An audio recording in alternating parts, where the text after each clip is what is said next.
오늘 저희에게 주신 하나님의 말씀 창세기 22장 15절에서 19절의 말씀 의지하고 그렇게 순종한 뒤에 이런 제목의 말씀을 전합니다.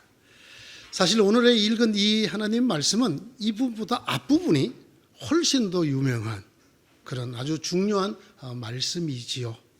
너무나 유명한 말씀의 뒷부분에 해당되는 오늘의 본문 말씀을 통해서 하나님께서 우리에게 무엇을 말씀하고 계시는가를 함께 나누고자 합니다. 이 앞부분에 어떤 얘기가 있었죠? 22장 1절부터 하나님이 백세에 주신 아들 아브라함에게 백세에 주신 아들 이삭을 번제물 죽여서 각을 떠서 태워서 제사드리는 번제물로 드리라라고 하는 그런 말씀이 있었습니다. 그 말씀을 들은 아브라함은 그 말씀대로 순종하기 위해서 그 아들에게 장작을 지워서 떠났습니다. 모리아산에 사흘 만에 도달한 아브라함이 아들을 죽이려는 순간 하나님의 천사가 급히 그를 저지했습니다. 가는 도중에 아들이 물었죠. 아버지, 땔감도 있고 칼도 있고 불도 있는데 제사 드릴 어린 양은 어디 있습니까? 야 이놈아, 네가 그 어린 양이다. 차마 그렇게 말을 할 수 없었던 아브라함이 뭐라고 둘러댑니까? 그 양은 하나님께서 준비하실 것이다. 둘러댄 말이죠. 헛말입니다. 그런데 놀랍게도 아브라함의 이 둘러댄 말을 하나님께서 그대로 응답해 주시는, 천사의 제지를 받고 뒤를 돌아봤더니 나무 숲을 속에 어린 양이 한 마리 걸려 있었습니다. 그 양으로 대신 제사를 지내고 돌아왔다. 그리고 이어지는 말씀이 오늘의 본문입니다. 오늘의 본문은 이 모든 과정을 끊는 아브라함에게 하시는 하나님의 맹세로 되어져 있습니다. 주님의 말씀입니다. 내가 친히 맹세한다. 네가 이렇게 너의 아들까지, 너의 외아들까지 아끼지 아니하였으니 내가 반드시 너에게 큰 복을 주며 너의 자손이 크게 불어나서 하늘의 별처럼 바닷가의 모래알처럼 많아지게 하겠다. 네가 나에게 복종했으니 세상 모든 민족이 네 자손의 덕을 입어서 복을 받게 될 것이다. 이런 맹세를 통해서 인간인 아브라함은 너무나 외람되게도 하나님의 친구라는, 하나님의 벗이라는 이름을 얻게 됩니다. 성경에 세 군데나 아브라함이 내 친구다, 내 벗이다 이렇게 말합니다. 이사야 41장 8절과 역대하 20장 7절 그리고 야고보서 2장 23절에 기록되어져 있습니다. 그리고 이로써 우리가 잘 아는 것처럼 모든 믿는 자들의 조상이 되게 되었습니다. 이렇게 아브라함이 받았던 시험이 끝나고 그 시험을 이김으로 그가 믿음의 조상, 하나님의 벗이 되었습니다. 그 아브라함이 중간에 너희는 여기서 기다려라 하고 남겨두었던 종들에게로 돌아갔습니다. 그리고 그 종들과 함께 그들은 브엘세바로 돌아갔습니다. 19절이 이렇게 끝납니다. 아브라함이 그의 종들에게로 돌아왔다. 그들은 브엘세바 쪽으로 길을 떠났다. 아브라함은 브엘세바에서 살았다. 여러분은 이 구절이 궁금하지 않으십니까? 도대체 왜 이 위대한, 정말 성경 종처를 통해서 가장 위대한 이야기의 하나인 이 하나님 말씀 뒤편에 이런 말을 달아 놓았을까요? 왜 이 사건이, 이 대단원의 마지막이 아브라함은 브엘세바에서 살았다 이런 이야기로 끝맺고 있을까요? 도대체 아브라함이 브엘세바에서 살았다는 말이 무슨 뜻일까요? 여러분, 이 아브라함이 브엘세바에서 살았다는 말은 그의 가족 역사와 관련이 있습니다. 여러분 읽어보시면 이 말씀 뒤인 20편에서부터 24편까지는 밀가의 이야기가 나옵니다. 그 자손들의 얘기가 족보가 간단히 나오고 곧이어 바로 23장 1절에 이렇게 기록되어 있습니다. 사라는 100년하고도 27회를 더 살았다. 이것이 그가 누린 횟수다. 성경을 깊이 공부하신 분들은 매우 놀라워하는 구절입니다. 사라가 127살까지 살다 죽었다라고 하는 이 기록이 성경에서 유일무이한 기록이기 때문입니다. 무슨 말인가 하면 여자가 어떻게 죽었다라는 것을 성경이 기록한 곳이 없습니다. 더구나 여자가 몇 살까지 살다가 죽었다, 이런 기록은 단 한 군데, 바로 창세기 23장 1절에만 기록되어져 있습니다. 그 주인공이 누구입니까? 사라. 우리가 흔히 믿음의 어머니라고 말하는 사라입니다. 그런데 그녀가 어디에서 죽었는가를 한번 잘 보시기 바랍니다. 2절, 그는 가나안 땅 길랏 아르바 곧 헤브론에서 눈을 감았다. 이제 뭔가 좀 느껴지십니까? 아브라함이 어디로 살았다고요? 이삭을 바치려는 그 하나님의 시험을 이기고 그가 어디로 돌아갔다고요? 브엘세바로 돌아가서 거기서 살았다, 거주하였다라는 단어를 쓰고 있는데, 그 아내인 사라는 어디서 죽었다고요? 헤브론에서 죽었다는 것입니다. 헤브론에서. 이 가정의 역사를 이야기하기 위해서 하나님께서 아브라함이 믿음이 조상이 되는 모리아산 시험 다음을 아브라함은 브엘세바에서 살았다라고 기록하고 있다라는 말입니다. 2절을 23장 2절을 끝까지 읽어보겠습니다. 그는 가나안 땅 길랏 아르바 곧 헤브론에서 눈을 감았다. 아브라함이 가서 사라를 생각하면서 곡을 하며 울었다.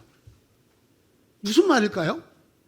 아브라함과 사라가 같이 살지 않았다라는 얘기입니다. 아브라함은 계속 브엘세바에 살았고 어떤 연고인지 사라는 헤브론에 살게 되었다라는. 그런데 그 헤브론에 살던 사라가 죽었다는 소리를 듣고 아브라함이 헤브론으로 가서, 갔다라는 단어입니다. 올라가다. 가서 대성통곡을 하고 울었다라고 기록을 하고 있습니다. 이게 뭘 말하는 걸까요? 아브라함은 브엘세바에 살았다. 사라는 헤브론에서 죽었다. 이 소식을 들은 아브라함은 헤브론에 올라가서 대성통곡을 하였다. 유명한 깔뱅은 이 성경을 이렇게 해석을 했습니다. 사라가 죽었을 때 아브라함이 같이 살고 있지 않았던 것이 분명하다. 말년에 아브라함과 사라가 별거를 했다라는 것입니다. 따로 떨어져 살았다라는 것입니다. 여러분, 그 22장 하나님께서 아브라함을 불러 네 아들을 바치라고 한 그 대목을 눈여겨보시기 바랍니다. 그때 그 가족이 브엘세바에 함께 살고 있었던 것이 분명합니다. 왜냐하면 그 다음날 일어나서 아브라함이 그 아들 이삭에게 짐을 지어서 떠나게 됩니다. 하인들을 데리고. 같이 살았다는 얘기입니다. 그런데 사라가 죽을 때는 어디서 죽었다고요? 헤브론에서 죽었다는 것입니다. 헤브론에. 이 이야기에 대한 아주 유명한 유대의 전승이 하나 있습니다. 전해지는 이야기가 하나 있습니다. 그 이야기는 이런 이야기입니다. 아브라함이 모리아산에서 아들을 죽여 바치러 갔던 모리아산에서 돌아온 다음 이 일을 전해 들은 이삭의 어머니 사라, 아브라함의 아내였던 사라가 까무라쳤다. 그리고 6차례나 소리를 지르고 까무라진 끝에 죽었다. 이렇게 기록을 하고 있다는 것입니다. 자, 전승이 아니라 이젠 성경으로 들어가 보겠습니다. 아브라함은 하나님의 말씀을 듣고 즉각 그 아들을 죽여서 번제물로 드리려고 떠났습니다. 그 다음날. 그런데 여러분, 성경을 한번 자세히 읽어보십시오. 하나님께서 자기에게 아들을 번제물로 바치라고 했다는 이야기를 누구에게도 한 흔적이 없습니다.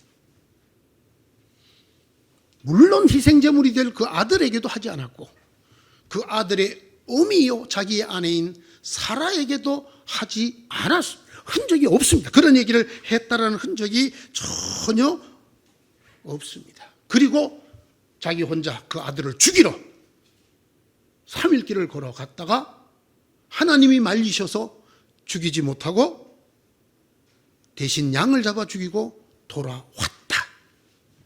여러분이 이 이삭의 애미라면 당신의 신랑 아브라함을 어찌 대하겠습니까? 어떻게 얻은 아들입니까?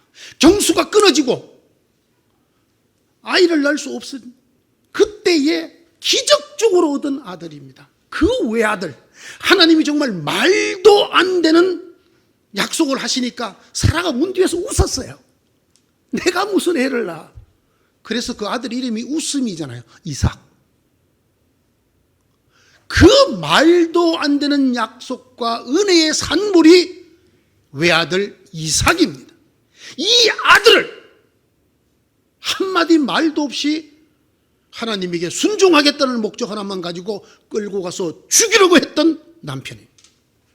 하나님이 말리지 않으면 죽였을 것입니다. 근데 하나님이 말려서 살아서 돌아왔다고요? 여러분이 그 아들 이삭이라면 여러분 그 아버지 얼굴을 보겠습니까? 지 신앙 지키려고 나를 죽여? 애비가 죽지. 지 살라고 자식을 죽이는 애비야 네가?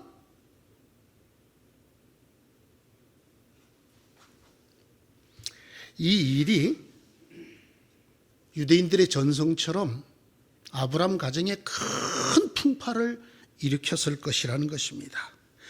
그 아내 사라가 그 얘기를 듣고 6번이나 까무라칠 정도로 엄청난 충격이 되었을 것이라는 겁니다. 그뿐만이 아닙니다. 이 아들 여기 뒀다가 저 미친 애비가 하나님밖에 모르고 하나님께 미쳐있는 저 애비가 무슨 짓을 또 할는지 사라는 이 아들을, 자기 생명보다 더 귀한 아들을 보호해야만 했을 것입니다. 하나님의 시험이었다고 하더라도 그래도 아내요 이 아들의 애미인 나에게라도 그 시험을 같이 감당하도록 의논이라도 했어야 되지만 오직 하나님만 바라보고 하나님을 향해서 가족도 아내도 애미도 자식도 내팽개치고 그 자식을 끌고 가서 죽이려고 했던 그 애비가 사는 브엘세바, 그곳에 사라가 같이 살 수 있었을까요? 왜 성경이 사라가 브엘세바가 아닌 헤브론에서 죽었다고 했을까요? 브엘세바에서 헤브론까지는 약 40km, 100리 정도 떨어진 곳이라고 합니다. 언제 또 무슨 짓을, 하나님이 말씀이 있기만 하면 언제 또 무슨 짓을 할지 모르는 저 미친 애비에게서 내 생명보다 더 소중한 이 아들을 지키기 위해서라면 차라리 당신이 죽지, 차라리 나를 죽이지. 자식 죽이는 애비가 어디냐? 네가 하나님한테 불충한 사단 소리를 듣고 네가 죽지. 아마 사라는 그래서 그 미친 애비요 미친 남편인 아브라함이 있는 브엘세바가 아니라 아브라함이 없는 헤브론으로 도망쳐 갔을 것이다. 내뺐을 것이다. 아들을 데리고. 아유, 목사님 소설 쓰시네. 소설이 아니에요. 성경에 이런 생각이 가능하게 하는 흔적이 몇 가지 있습니다. 이삭이 나이가 40이 되어서 장가를 갑니다. 여러분, 이삭이 장가 갈 때를 기억하십니까? 그 아버지가 그 집안의 모든 걸 관리하던 늙은 종에게 맹세를 시키죠. 이 이방지에서 내 며느리를 구하지 않겠다. 내 고향, 본토 친척이 있던 곳으로 가서 신부감을 구해오너라. 그가 선선히 따라오겠다고 그러는 사람을 데리고 오너라. 이렇게 보냈습니다. 그래서 그 늙은 종이 아버지의 고향인 메소포타미아 나홀의 성으로 가서 우리가 잘 아는 대로 리브가를 만나서 그 리브가를 데리고 오게 되지요. 창세기 24장 62절에 그 과정에 이렇게 기록했습니다. 그때의 이삭은 이미 부엘라헤로이라는 곳을 떠나서 남쪽 네겝 지역에 살고 있었다. 이렇게 기록하고 있습니다, 여러분. 만약에 이삭이 그 어머니가 죽은 다음에라도 아버지랑 같이 살았더라면 그가 지금 어디에 있어야 됩니까? 부엘세바에 있어야 됩니다. 그런데 그는 부엘라헤로이 네게부 지방에 살고 있었다라는. 이삭도 엄마가 죽은 다음조차도 아버지에게로 돌아가지 않았다는 것이에요. 이삭이 얼마나 모리아산 사건으로 큰 충격을 받았는가를 알 수 있습니다. 내가 아버지 곁에 있다가는 언제 나를 죽일지, 믿음을 지킨다는 이유로, 하나님 말씀이라는 이유로 언제 나를 죽일지 모르는. 그래서 그 어머니가 헤브론에 죽은 다음에도 부엘세바로 돌아가지 않았습니다. 더 기가 막힌 게 있어요. 이 늙은 종이 리브가를 태워서 오는데 이삭이 들판에 나왔다가 그 광경을 보게 됩니다. 리브가가 묻죠. 저기 보이는 저 남자가 누구냐? 저분이 바로 우리 주인이다. 그랬더니 리브가가 얼굴을 가립니다. 너훌로. 이렇게 해서 리브가와 이삭이 만나게 되는데, 그러면 어디로 데려가서 결혼식을 해야 될까요? 여러분, 고대 가부장 제도입니다. 부엘세바로 가서 아버지 집에서 결혼식을 해야 되는데 어디를 갔다고 기록되어 있는가? 창세기 24장 67절입니다. 어머니 사라의 장막으로 데리고 들어가서 아내를 맞았다.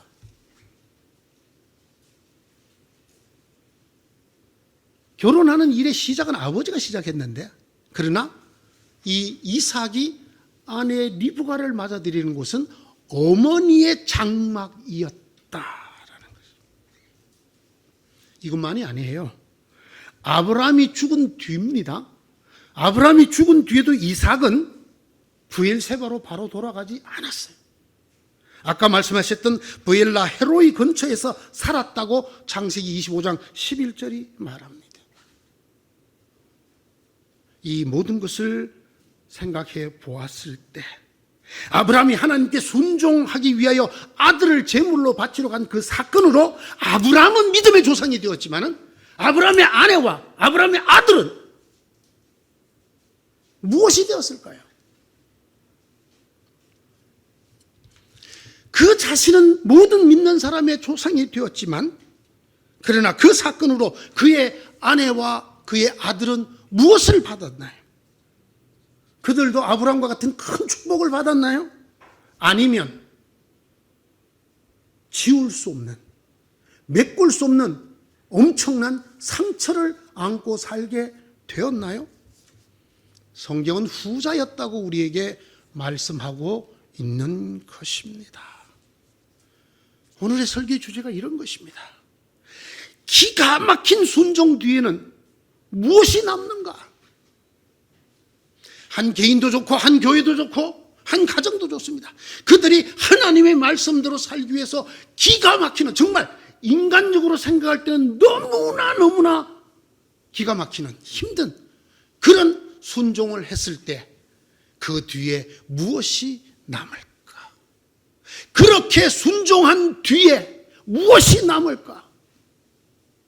우리가 이것을 생각해 보아야 된다는 것입니다. 기가 막힌 순종을 하면 그 뒤에 항상 하나님의 벗, 믿음의 조상이 남을까요? 아니면 모두를 행복과 믿음으로 이끌어주는 은혜 충만한 이야기로 끝날까요? 오늘 이 엄청난 아브라함이 그 아들 이삭을 모리아산에 바치러 갔던 이야기를 통해서 그렇게 아브라함은 믿음의 조상이 되고 하나님의 벗이 되었다는 것과 동시에 그의 아내와 그의 아들은 자그마치 이 사건 위에 20년간 도망가서 따로 살았다. 아버지 때문에 데리고 온 신부감도 아버지 집으로 데려가지 아니하고 어머니 장막에서 결혼식을 하였다. 아버지가 죽은 다음에도 아버지가 살던 브엘세바로 바로 돌아가지 않았다.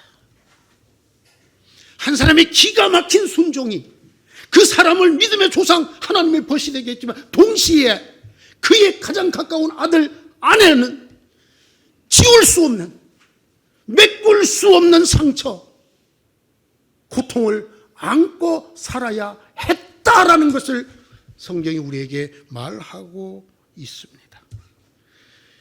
사랑하는 성도 여러분, 저나 여러분의 기막힌 순종이 일어나고 그 뒤에 반드시 은혜만 남는 것이 아니라는 것을 기억하셔야 됩니다. 아픔도 남습니다.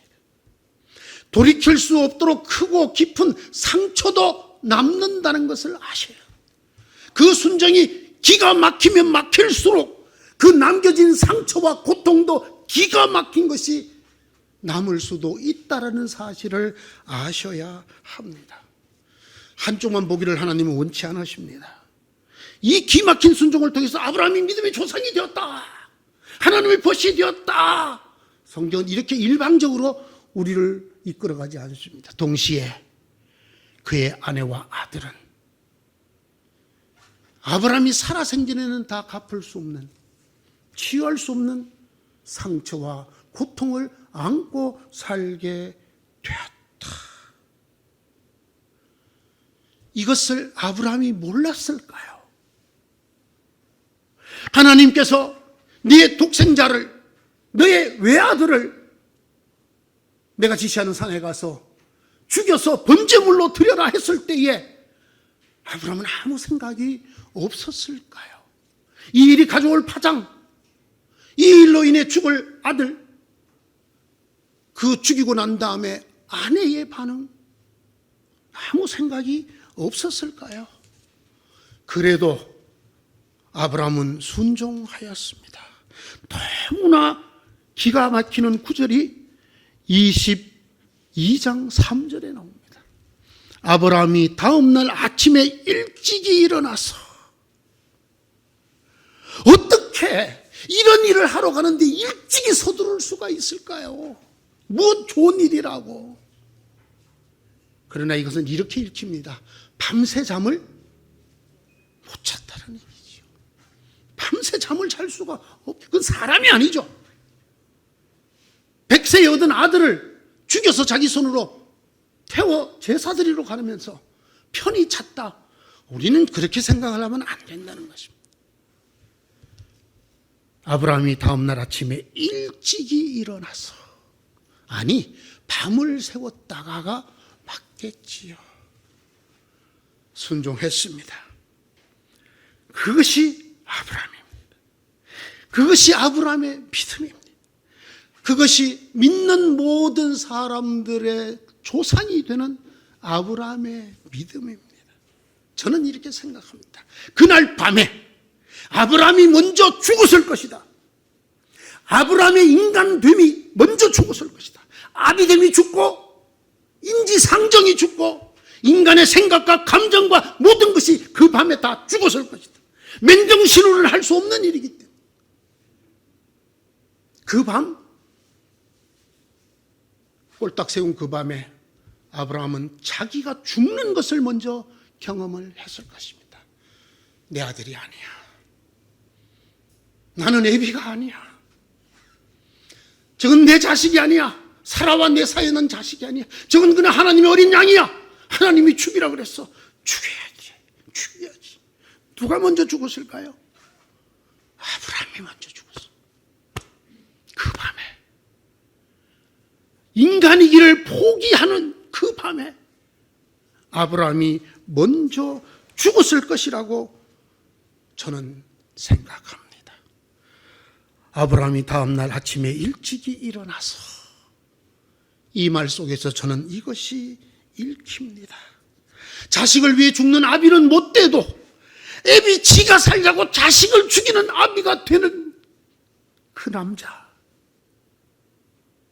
그가 온전히 살아있는 사람이었더라면 이 짓을 할 수가 있었을까요? 저는 분명히 아브라함은 그 밤에 이미 죽었다고 생각을 합니다. 여러분 계속해서 읽어보십시오. 아브라함이 사흘길, 모리아산까지 사흘길 가는 내에 내내 말이 없었습니다. 속 없는 아들이 아버지 양은 어디 있습니까? 그 말에 얼렁뚱땅 둘러댄 한마디, 양은 하나님이 준비하실 거다. 그 말 외에 내내 침묵했습니다. 왜 그랬을까요? 무슨 말을 하겠습니까? 무슨 말을? 이 예비를 용서해다오, 이 예비를 용서해다오 하겠습니까? 이미 지난 밤에 죽었기 때문에 말을 못하는 거예요. 죽은 사람이 무슨 말을 합니까? 부성이 죽었습니다. 애비이기를 포기했습니다. 죽었습니다. 인간이기를 포기했습니다. 인간이 죽었습니다. 인지상정이 죽었습니다. 인간의 생각과 감정이 전부 다 죽었습니다. 그 죽은 사람이 무슨 말을 할 수 있었겠습니까? 아브라함의 순종이 이런 순종이었다 그 말입니다. 아들을 죽이는 순종 이전에 마누라가 까무러쳐버릴 정도로 엄청난 일을 마누라에게 한마디 말도 안 하고 저지르기 전에, 그 마누라가 아들을 데리고 헤브론으로 도망쳐 나가기 전에 자신을 먼저 죽인 순종이었다라는 것입니다. 자신을 먼저 죽여서 하나님께 순종을 드린 순종이라는 것입니다. 이 사람을 하나님이 내 친구라고 말씀하시고 모든 믿는 사람들의 조상이라고 말씀하셨습니다. 그리고 놀라운 일 하나 더, 하나님께서 인간의 헛말을, 얼렁뚱땅 둘러댄 말을 그대로 응답해 주십니다. 얘야, 양은 하나님이 준비하실 것이다. 차마 네가 그 양이다라고 말을 못하고 거짓말을 하는 그 아브라함의 말이 사실이 되었습니다. 하나님께서 정말 양을 준비해 두셨습니다. 사랑하는 성도 여러분, 지독한 순종 뒤에는 은혜만 남는 것이 아닙니다. 자신을 죽이는 아픔, 애비됨을 죽이고 인간됨을 포기하는, 자기를 죽이는 아픔이 있습니다. 가족이 찢어지고 까무라치고 도망가고 뛰쳐나가서 따로 살고 죽은 다음에도 돌아오지 않는 그런 가족이 찢어지는 아픔도 남습니다. 그래도 순종했습니다. 그렇게도 순종했습니다. 그래서 아브라함이 된 것입니다. 이걸 모르고 순종한 것이 아니라,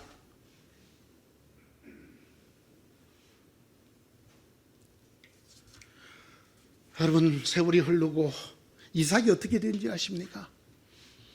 마침내 그의 아버지의 거처 브엘세바로 돌아오게 됩니다. 창세기 26장 23절 이하를 읽어보십시오. 그리고 거기에서 그 아버지가 하나님에게 받았던 것과 똑같은 환상과 축복을 받게 되고, 마침내 이삭도 믿음의 세 조상 중에 하나가 되게 되었습니다. 그러나 이렇게 되기까지 얼마나 큰 아픔이 있었는가를 아브라함의 순종을 보면서 우리는 기억해야 할 것입니다. 그렇게 하라고 하나님이 이렇게 기록을 하고 있다는 말입니다. 아브라함은 브엘세바에서 살았다. 사라는 헤브론에서 죽었다. 무슨 사건 후에? 하나님의 너무나 기가 막히는 명령에 순종한 사건 이후에. 아브라함은 자신을 먼저 죽여 순종을 드렸습니다. 그렇게 아브라함이 되었습니다. 사랑하는 성도 여러분, 제가 여러분 한 사람 한 사람이 아브라함 같기를 바란다고 하면 어렵겠습니까? 아브라함이 받는 축복은 좋지만 이런 일이 있었다는 것은, 이런 일까지 생긴다고 그러면 저는 그 하나님 앞에 그런 지독한 순종은 드리기 어려울 것 같아요. 혹시 여러분 그렇지는 않습니까? 이것은 분명합니다. 하나님이 우리에게 요구하시는 때로 너무나 처절한 순종의 명령은 은혜로운 일들만으로 끝나지 않습니다. 평생 갚지 못할 상처, 빚, 고통 포함되어 있을지도 모릅니다. 그래도 순종하시겠습니까? 네, 그래도 순종한 사람이 아브라함이었습니다. 그래서 아브라함이 되었습니다. 그 아들 사건 이후 20년 동안 아들과 아내를 보지 못하고 살았습니다. 그 아내가 헤브론에서 죽었다는 얘기를 듣고 왜 아브라함이 올라가서 대성통곡을 하였을까요? 저 같으면 그렇게 소리치며 울었을 겁니다. 미안해 여보, 미안해. 나 하나님께 순종하자고 당신에게 못할 짓을 했어. 미안해, 정말 미안해. 당신을 사랑하지 않은 것이 아니야. 그래도 저 아들은 얼마나 놀랬겠어. 얼마나 두려웠겠어. 이 예비가 다시는 보기 싫도록. 그래도 여보, 그래도 순종해야만 했어. 당신에게 미리 말씀드렸더라면 내가 흔들릴까 봐, 순종하지 못하게 될까 봐 내가 아무 말도 할 수가 없었어. 그때 이미 나는 죽었는걸. 애비도 죽고 남편도 죽었는걸. 아니, 인간인 것을 포기했는걸. 그렇게 순종할 수밖에 없었어. 미안해 여보, 잘 가. 저라도 그렇게 대성통곡했을 것입니다. 아브라함이 올라가서 곡을 하며 울었더라. 이 기막힌 순종을 여러분에게 전해드립니다. 빌기는 저와 여러분이, 우리 교회가 참으로 아브라함의 순종 같은 순종을 이겨내는, 해내는 여러분과 교회가 되기를 축원합니다. 기도하십시다. 하나님, 이렇게 하나님 앞에 드리는 순종이 힘든 것이라면, 잔인한 것이라면, 처절한 것이라면 이 순종을 어찌 감당하라는 것입니까? 하나님, 이것이 아들을 죽이는 일보다 얼마나 더 어렵고 힘들었습니까? 그럼에도 아브라함이 순종하였습니다. 그 밤에 자기 자신을 먼저 죽여서 이 일을 이루어냈습니다. 그 후로 아내를 죽을 때까지 보지 못해도 죽은 아내의 시신 앞에 대성통곡을 하는 한이 있어도 이렇게밖에는 순종할 수 없었던 이 아브라함을 왜 저희들에게 보여주십니까? 하나님, 우리가 늘 꽃길을 걷는 것 같은 달콤한 순종만 바라보지 않게 하여 주시옵소서. 진정으로 하나님 앞에 드리는 순종이 어떤 대가, 어떤 희생, 어떤 고통 속에 피는 꽃인지를 두 눈 똑똑히 뜨고 보게 하시고 알게 하여 주신 연후에 그래도 순종했던 아브라함이 되게 하여 주시옵소서. 감히 비옵나이다. 이런 믿음 허락하여 주시옵소서. 우리 주님 예수 그리스도의 이름으로 기원하옵나이다.